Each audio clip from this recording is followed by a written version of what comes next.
గౌరవ ముఖ్యమంత్రి గారు శ్రీ నారా చంద్రబాబు నాయుడు గారు మంత్రివర్గం ఎమ్మెల్యేలు ప్రమాణ స్వీకారం చేసి మొన్న జరిగిన 12వ తేదీకి 2 సంవత్సరాలు పూర్తయిన సందర్భంగా రాష్ట్ర వ్యాప్తంగా మరి కూటమి నాయకులందరూ ముఖ్యమంత్రి గారి దగ్గర నుంచి గ్రామ స్థాయి నాయకుడి వరకు ఆనందోత్సవాల్లో మునిగి తేలుతున్న పరిస్థితుల్లో ఈ రోజు మా ఇంటికి వచ్చి వారి కష్టాలు కన్నీటితో చెప్పుకుంటున్నటువంటి అవ్వతాతల యొక్క సమస్యలు ఒక్కసారి మీకు గుర్తు చేస్తా ఉన్నాం. మీ గ్రంథి రాఘవ కదమ్మా, గ్రంథి రాఘవ, ఈమె పేరు తలారి చక్రం. వీరిద్దరూ అక్కా చెల్లెళ్ళండి. ఇంచుమించు ఒక 40 సంవత్సరాల క్రితం వీరు భర్తలు 40 సంవత్సరాల క్రితమే వీరి భర్తలు చనిపోవడం జరిగింది. వీరిద్దరు అక్క చెల్లెళ్ళు సుమారు 40 సంవత్సరాల నుంచి కూడా వీరికి పెన్షన్ వస్తుంది. 50 రూపాయల నుంచి పెన్షన్ వస్తుంది. తర్వాత 75 అయింది, తర్వాత 200 రూపాయలు అయింది, తర్వాత 500 అయింది, తర్వాత అలా పెరుగుతూ 4000 వరకు వచ్చింది. అలా చక్రమ్మ గారికి 4000 పెన్షన్ వస్తుంది. రాఘవ గారికి పెన్షన్ రావట్లేదు.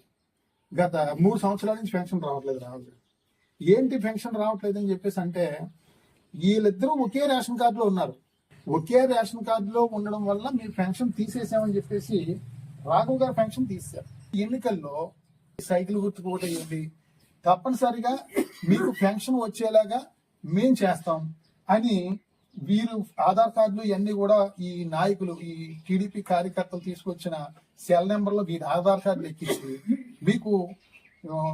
మీకు వెంటనే మీకు ఆల్రెడీ శాంక్షన్ అయిపోయింది పెన్షన్.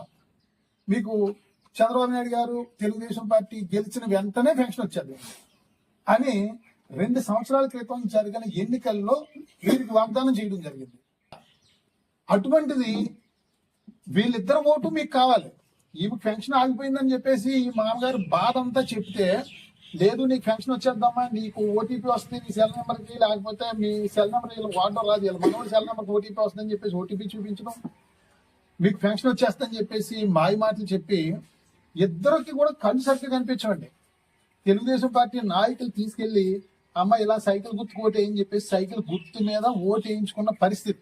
అంటే వీళ్ళకి చూపు ఆంది ఇద్దరికి కూడా దగ్గర. ఈమెకి 90 సంవత్సరాలు, ఈమెకి 85 సంవత్సరాలండి. ఇద్దరికి కళ్ళు అనవు. అటువంటిది 2 సంవత్సరాల నుంచి పంచాయతీ ఆఫీసుల చుట్టూ, ఎంపీడీ ఆఫీసుల చుట్టూ, తెలుగుదేశం పార్టీ నాయకుల చుట్టూ కాళ్ళు అరిగేలాగా తిరుగుతా ఉన్నారు. మీకు గుర్తు చేస్తా ఉన్నారు మీ యొక్క హామీలు, మీరు చేసిన మోసాలు. ఒక పెన్షన్ ఇస్తున్నారు, ఒక పెన్షన్కి ఇద్దరు ఎలా సరిపోతే 4000కి ఇద్దరికి మందులు, బీపీ షుగర్లు మందులు, కాలు నొప్పులు, అదే రకంగా ఓ పూట తిని ఓ పూట తిన్న పరిస్థితి. ఇదే ప్రజా పరిపాలన అంటే? ఒక పూట కడుపు నిండా తిని రెండో పూట పస్తులుండనువా కూటమి ప్రభుత్వం లక్ష్యం అని చెప్పేసి అడుగుతా ఉన్నాం. అంటే మీకు ఓట్లు ఇద్దరే కావాలి. అంటే పెన్షన్ ఒకటే ఇస్తున్నారు కదా, ఒక ఓటు సరిపోదు, 2 ఓట్లు కావాలి. ఇద్దరిని తీసుకెళ్లి జాగ్రత్తగా ఓటు వేయించుకున్నారు. ఇప్పుడు మళ్ళీ 2 సంవత్సరాలు అయినా సరే మీకు గుర్తు రాలేదు ఆ రోజు మీరు చేసిన వాగ్దానాలు, మాటలు. మడగల నూకరత్నం అండి ఈ అమ్మ, మడగల నూకరత్నం. ఈమె భర్త మడగల సత్యనారాయణ.